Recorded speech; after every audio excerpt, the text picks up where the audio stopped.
Welcome back, and thanks for tuning in to the Made Remarkable podcast hosted by Kelly Wynn. In today's episode, Kelly is talking with Dianna Garrison to discuss her journey in the colorful world of art. Dianna shares her techniques from mindful color selection to the impact that engaging Instagram videos has had on her art journey. Dianna shares how Kelly's Build It Remarkable program has helped transition her from a full-time teacher into a flourishing art career and her newfound passion for gel printing. Check out the show notes and transcripts for more information about Dianna, exclusive promotional offers, and any special links mentioned during the episode. Kelly loves connecting with listeners, so don't be shy. Reach out on social media, and together let's build a community that celebrates the remarkable. If you want to be notified every time a new episode hits the airwaves, just hit that subscribe button on your favorite podcast platform. If you're interested in learning more about the Build It Remarkable program, you can join the waitlist to be notified the next time doors open by going to maderemarkable.com/wait or connect with Kelly directly. Thank you for joining us today, and always remember, you are made remarkable, destined to achieve the unimaginable. Now, let's get to the good part.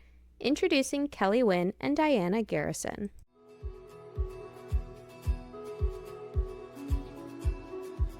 Well, hello. I'm Kelly Wynn, artist, author, mentor, fiercely independent mother and wife, and the founder of a multiple six-figure creative business. And I love my life, but I've been where you're at. I was slogging away at this art business thing for more than a decade, but once I finally connected with my true calling, unlocked the magic of marketing, and built a system that could scale, well, I realized I could make an impact and make a substantial income.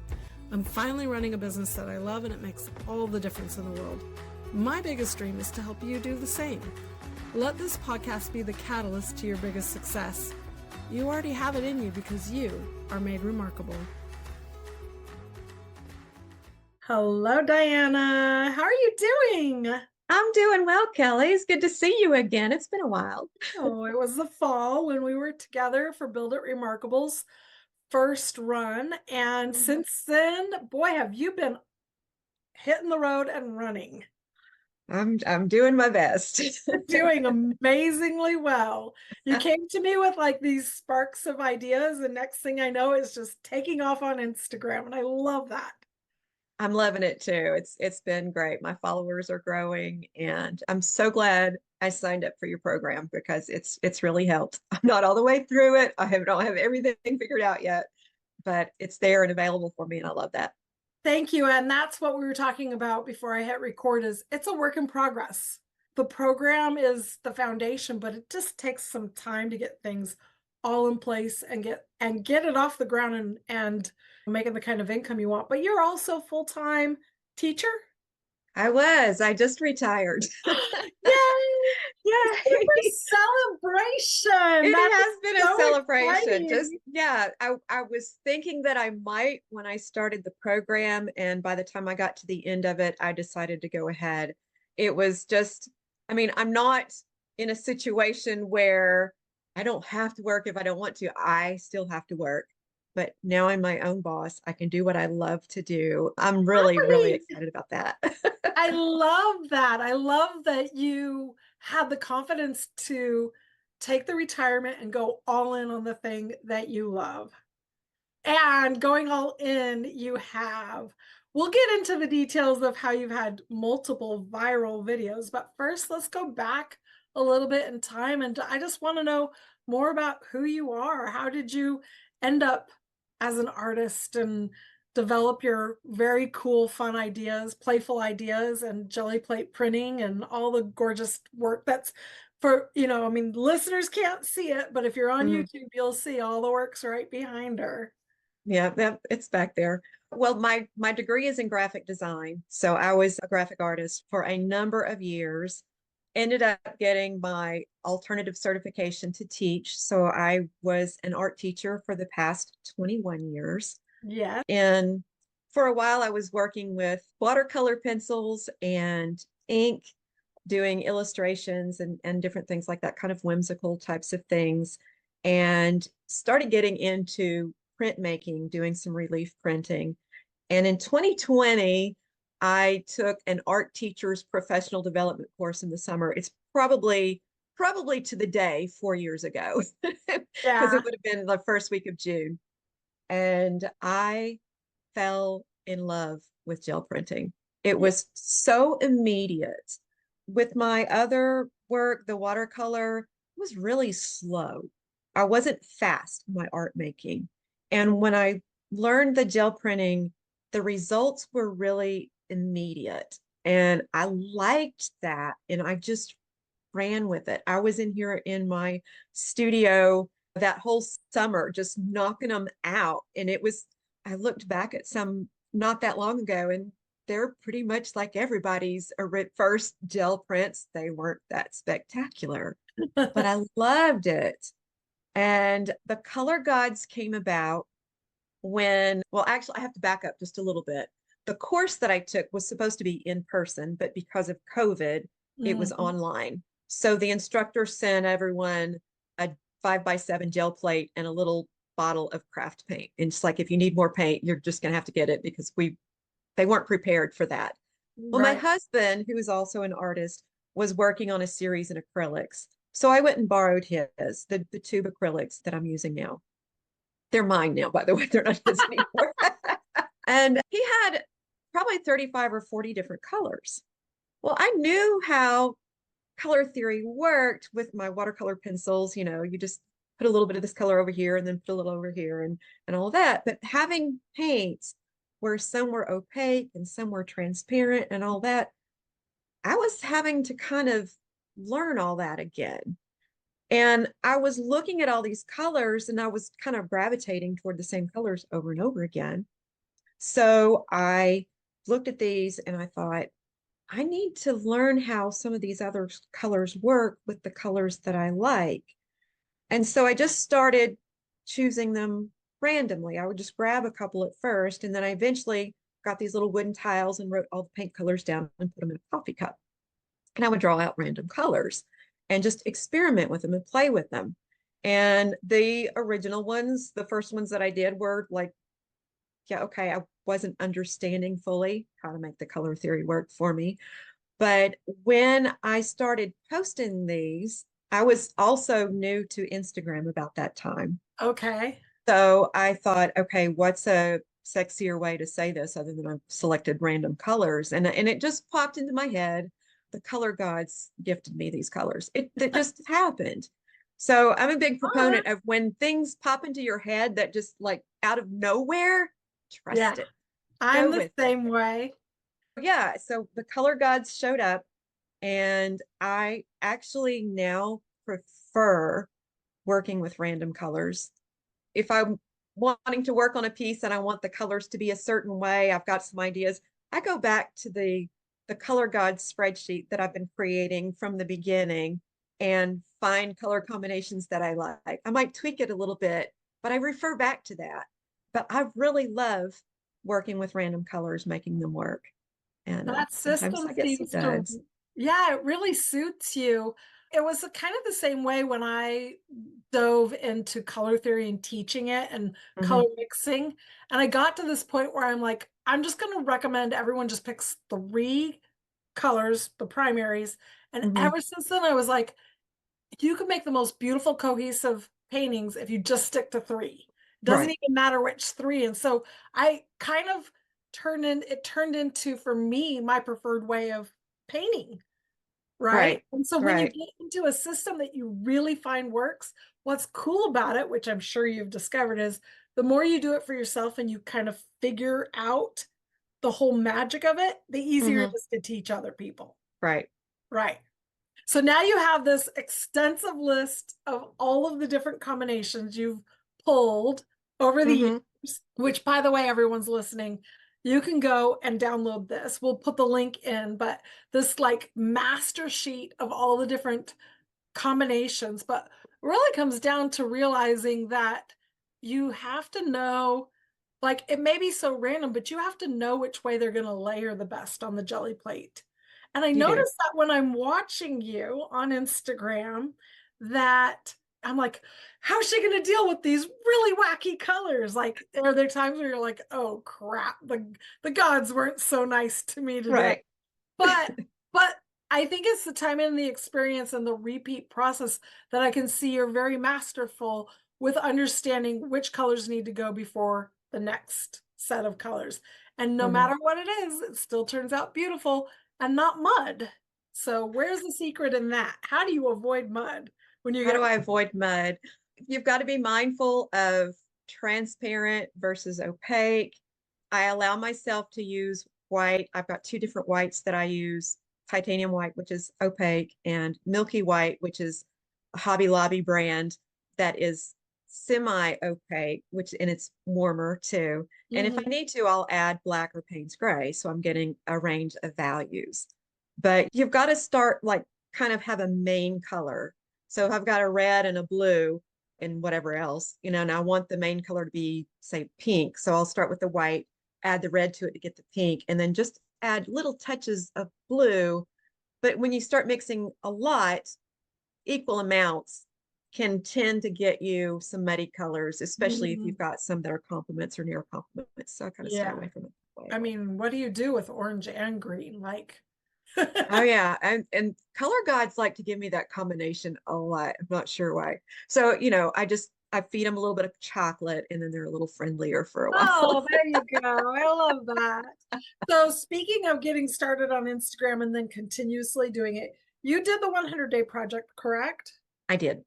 And I love your method because you use tape with your paper, which I'm like, why didn't I ever think that's traditional printmaking is to make sure that if it's taped, you guys are just gonna have to go to Crooked Little Studio and watch these videos because it makes sense because then the way it's layering and then the next time you do it, it's in the exact same place again. Right, So your right. prints turn out really crisp and clean, but you pull your colors from your jar of all the different color possibilities and you Mhm, create with them over and over again. And what I love watching something spark because this happened actually before the 100-day project, probably mhm, because it was in the fall, even as we were going through Build It Remarkable, that you're like, I don't know what just happened, but there's starting to be like some viral hits on my Instagram. And I mhm. think it's the consistency of showing up with a very clear point of view that makes a huge difference. Well, a lot of it, that video that went viral, it went viral just as I was going on my 2-week Christmas break. But Mm, that video was one of maybe a handful that I had just created based on suggestions you had given us for Instagram Reels. okay, And great. I followed that. Like, okay, I need to do more editing. I needed to edit out the boring part where you're rubbing the paper, that kind of Right. stuff. Yes. So that I think that was key. That was one of That the was key key. things. You that first 3 seconds has to hook them. But Right. also keeping them interested the whole way through is cutting out the boring parts and showing the more interesting parts. And you Hmm. definitely masterfully did that. And so that was probably like I don't think my biggest viral hit might be in the 100,000 range, but you're getting them quite frequently now to get. Well, Instagram is changing. I'm not getting as many. I've got the setting on account engagement. So I'm getting more views than I'm getting accounts engaged, but it's lower than it was. That first one, last time I looked, it hit about 260,000 engaged Nice. accounts. And so there were a lot more views than that. I haven't looked in quite a while since that was over 6 months ago, but I just kept continuing with that. I was about to go on Christmas break, and my plan for Christmas break before that video went viral was to work on my Lots of Layers course. I already had it and I had closed it and I wanted to polish it up to get it relaunched, hopefully by the end of the school year. But when that video hit and exploded like it did, and I Mhm. was about to go on Christmas break, I'm going to take advantage of this momentum the best way I can. So I was creating other reels in a very similar fashion, doing basically the same thing, and stumbled across a challenge, a printer solstice challenge. It was winter solstice. And so there were color Yeah. schemes throughout that. So I like, okay, this is content that I'll have a little that audience there.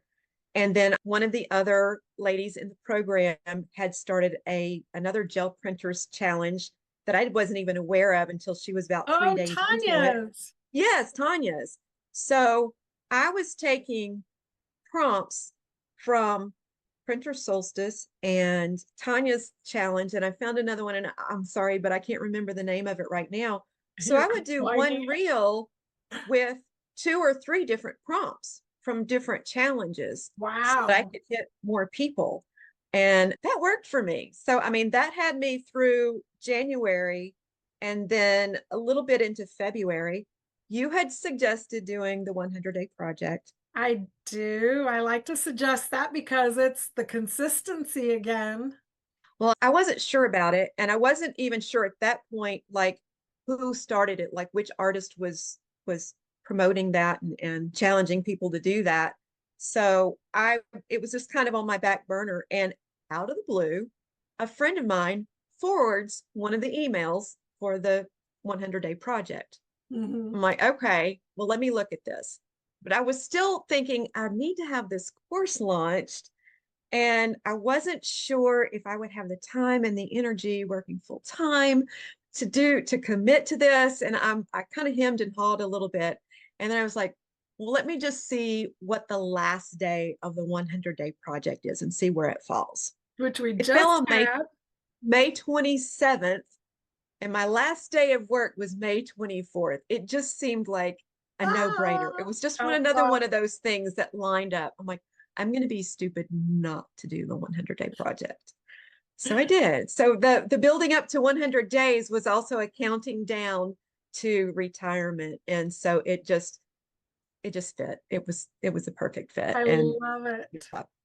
All right, but let's talk real numbers here. You were getting a lot of viral hits, which I get it. It was great then, and then suddenly this month it sucks. The algorithm is just the algorithm. We don't have control over that. The only thing we can do is change our approach and do something different again. But in Right. that time, though, your Instagram took off and your following count, and now you have all these engaged people, which means when you do go to launch this summer, you've got a whole brand new, fresh set of eyes. I do. I do. Yeah, I had about 1,600 followers on Instagram in mid-December. And today I'm getting close to 23,000. That's everyone's dream. I know. I never in a million years would have thought that it would grow that fast. I'm over the moon about it. Then I'm leaning in, listeners. This is about consistency, about learning how to make better content over and over on repeat until it just people can't refuse you. So I just had to say that. You know, I see so many artists and creators and business owners who are like, I dabbled a little bit this month, but this month I don't feel like posting. And next thing you know, like there's no consistency and they don't spend time looking at what really makes good quality content. What makes a great reel? What makes a good image? What can I say that will draw people in? And you worked on that, and that's why it grew. Quality content, interesting content, great artwork, and then things people actually want to learn and know. So there's a magic formula there that you put all the pieces of you together, Diana, and that's why it worked. Yeah. It's been great. It's been awesome. It's awesome. So now you're retired, which is great that you made the decision to go all in on yourself, which means you have a course that you're refreshing and you're going to be putting that out into this world. We dug deep into the process of creating a business. A lot of that has to do with our social media systems and having what I call a juicy lead magnet. Which you're working on still, but what you do have is your color god's entire cheat sheet, basically. Yeah, yeah, it's got even like thumbnail examples of all of the artwork and links back. So if you wanted to go back and watch the reel, if there was a reel, you can click the link and go back to the reel. So cool. That's a very juicy idea. I like that. And then the goal with that is that we're giving our audience exactly what they need to be able to connect with us so that they can be on our newsletter. Is your newsletter growing through all of this? It is growing. I'm going to be working on getting more consistent, but that was another thing I learned that I started doing more regularly once I started the program. I'm doing about every 2 weeks right now. Of sending your newsletter, which is great. Right. Every two Right. weeks is a good amount of rhythm, and communicating is getting the people on the list, because at any point, it's like you said, algorithm changes and you're not getting the reach that you want. So that's why we work to nurture people within our own basically controlled container of Hmm. an email list. So Right. Right. So that's grown. My email list, it was when I started the program, it was probably 200-ish, and I've got 10 times that. oh, I've got 20, well, great. 2,100. Yeah.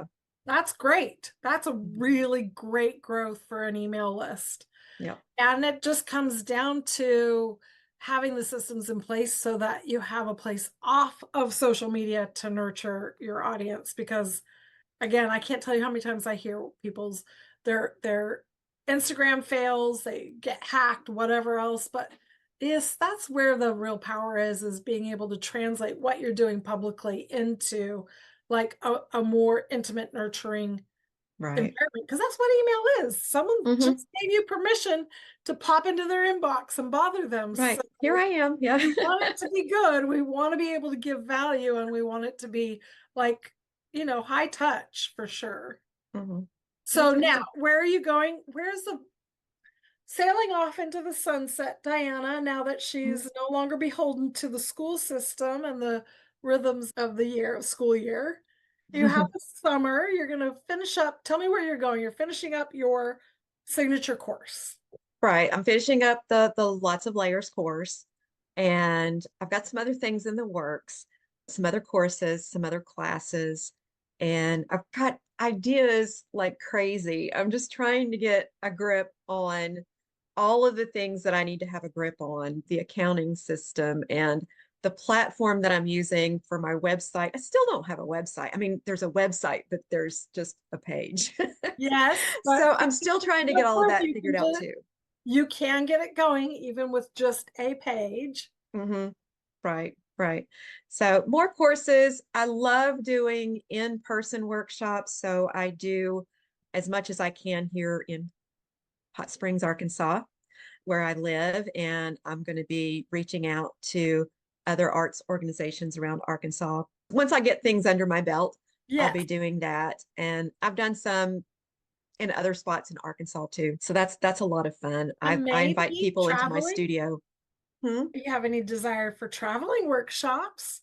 I've thought about that. I have thought about that. That's maybe a possibility. We live in an area, Hot Springs is a quirky little town in Arkansas. That's a really great small town travel destination.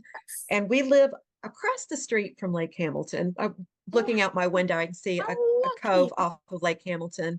And we're on an acre of land, and there's big chunk of yard that would be awesome to have a nice workshop space there. Ooh, there, I like So that. that's a dream. That's down the But road. we're supposed to have big audacious dreams. Yes, The whole point yes, of it, right? definitely. Yeah, I love that. So, what would you say were some of the biggest aha moments you had working with me in Build It Remarkable?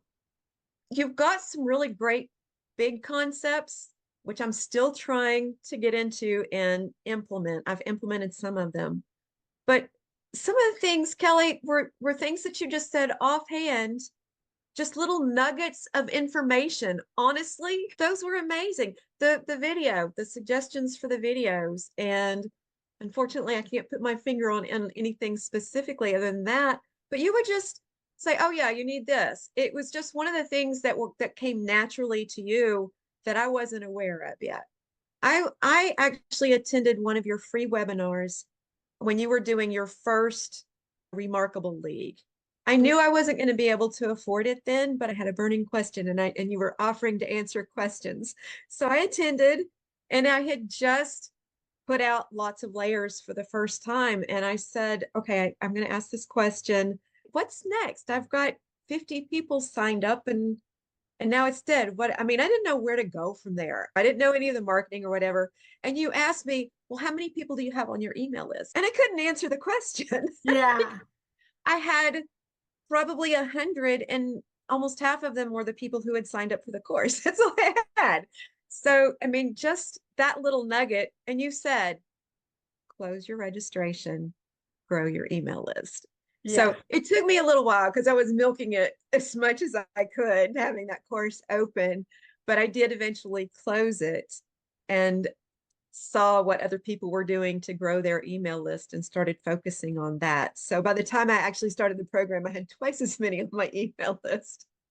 But now you went from 200 to 2,000, which is great. Yes. So just your little nuggets of wisdom. You've got awesome big ideas, and I know they're going to work. The nurturing newsletter is already helping, but just all of your little nuggets too.